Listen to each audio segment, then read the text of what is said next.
And if you're listening to these audiobooks and it's not really clicking, maybe you just need to go outside and ground more. Maybe you need to find more time in nature. Maybe you need to realize that you haven't been having any fun in your life. 2020, there's a lot of people who had no fun, right? Like, I'm guilty of it a lot too, because my mind was spent worrying. Right? And I talk about these things, but again, it's not something you have. You're not just fearless. It's something you return to. Right? It's returning to that balanced state. And sometimes I'll be listening to audiobooks, and instead I should just be out putting my feet in the ocean. I should be out doing nothing instead of putting more in. I should be doing nothing because I've had too much input. So one tip for some of you is turn it off. Turn it off. After you watch this whole podcast and share it with your friends. But turn it off. Turn it off, right? Get off. Go outside. Like, can you chill out? And some people need tools for that. Some people can go out and just chill and be super zen. I like to go out and smoke some weed and chill in the grass, and it helps me to slow down, and it helps me to just return to now and bliss out a little bit. And some people like to go for a run. Some people like to go bask in the sun, right? Find your thing. You need to be the architect of the life you want to have. And if you're continuously worrying about the future, you're sacrificing the now. And the only place happiness lives is in the now, not in the future. Worry exists in the future. Regret exists in the past. Both of those things corrupt the now, right? And when you take time to self-nurture, it's an easy way to find your feet again. So if you're really at that point where you're fucking spiraling around, head chopped off, running around like a chicken with his head chopped off, just what's going on? How do you get back to now?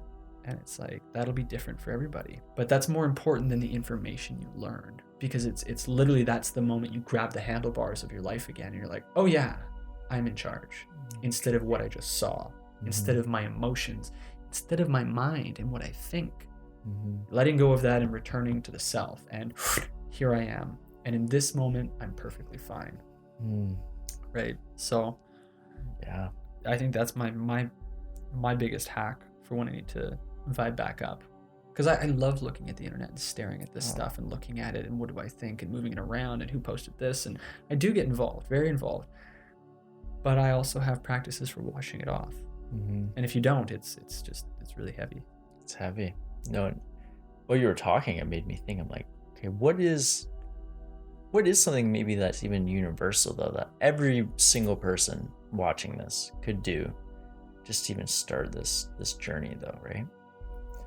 And I think one thing that you kind of were getting into though is rather than taking more stuff in, whether it's from audiobooks, real books on your freaking Kindle, whatever it is, podcasts, yeah, podcasts. Except for this one. Except for this one,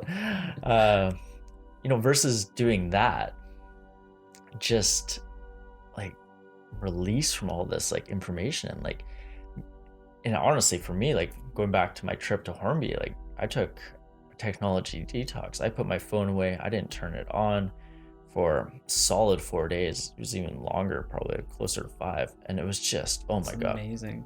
Oh my God. It was so beautiful. And if I could like give advice, and honestly, I would have liked to have even gone longer, potentially, right? A week, 2 weeks. But, having that is, I think, maybe one of the most powerful things that everybody could do. Just like have a total reset to where you're not like taking in other stimulus and other information, and where you can get in tune with yourself and like what you actually feel. And then maybe from there, that place where you're just like not having a bunch of shit coming in, after a few days, day 3, day 4, whatever it is, you're like, oh, what's like really nourished me is going out in more nature, take off my shoes, get on the dirt, just close my eyes, breathe, listen to some good music, maybe like move my body around, maybe it's doing yoga, whatever, right? But like from that place, then figuring out, okay, like what's going to nourish me, what's going to help me to, liberate my mind going forward, right?